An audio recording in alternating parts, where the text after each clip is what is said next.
Hi guys, welcome to Movement Monday once again. Today we're going to go through a little movement again that will be perfect for either active rest or as part of a core routine to try and build the core musculature completely 360 all the way around. Okay, so today we're going to be utilizing a plank variation, and I'm just going to show you a couple of things again you can do to progress that movement, starting from the very basics, working your way up towards the more advanced, which is generally just a weighted variation of it, so that you can obviously challenge yourself in different ways. Okay, so today we're going to discuss the side plank. Okay, so I'll just grab a couple of bits of kit just to get started from there. So the side plank obviously is now going to start taxing slightly different from a normal plank. When you do a front plank, obviously from the side, the abdominals in the front are the ones that get majorly taxed and the ones that have to stabilise and keep you going. Obviously your hip flexors as well have to work. You fire at the glutes and ensure that you stabilise the whole core in that position. The thing about the side plank is then it starts introducing obviously gravity to the side of the body, which means now it's actually going to be your obliques on the side that are going to feel and get most of the work from that. Okay, so when you're looking to do the side plank as a very basic exercise, nice and simple, if you have a mat or something for your elbow, so you just protect yourself from obviously hurting the elbow from there.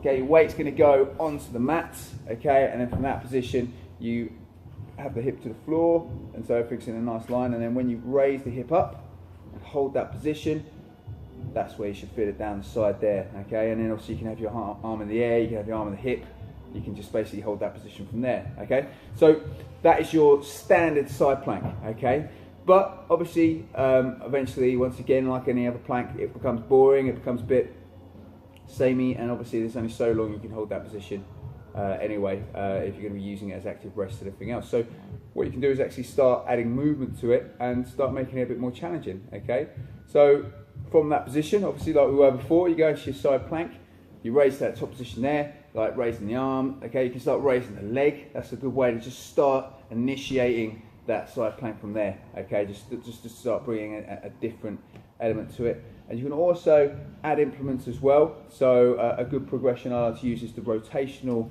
side plank. It just gets a bit of rotational work in there, but also you know, keeps that side core going from there. So what you want to do again, get on that elbow from that top position. You can reach underneath, and then you reach to the sky. Okay, that starts bringing movement into it. Okay, which really starts then challenging that core. And the last thing you can do with that, with the rotations, is actually then start adding some sort of weight to it.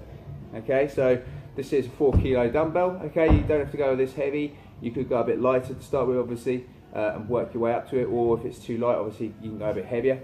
Get yourself in that position again, and then from there, just like the rotational plank, you take the dumbbell and then you rotate out and then back in.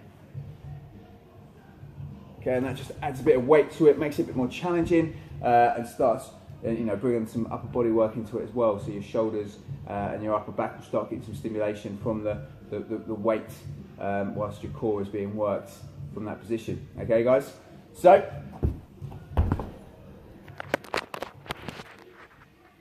that is your side plank, and as I say, you can start implementing it into rest periods or as part of your warm-up, or even part of you know, just a core routine if you do at the end of your workout. And it's just a nice way just to get those obliques and add that rotation in there without being too strenuous on it, or throwing another sort of movements from there. As the weeks go on, we'll bring in more rotational core work now. So you know, in the next couple of weeks we'll have wood chops and things like that as well. But you know, we'll just start concentrating on those side muscles, the obliques, for the time being. Hope you enjoy that, guys. Let me know if there's any particular movements or anything particular you want me to start bringing into the Movement Monday. Obviously, each week I'll just bring you different movements I like, and I like to add to the routines. And hopefully, you know, you guys are getting something out of it. Maybe finding a new exercise that you can start implementing today into your routines. Okay, guys. Have an awesome week. I'll see you Friday. Just be awesome, guys. I'll see you later.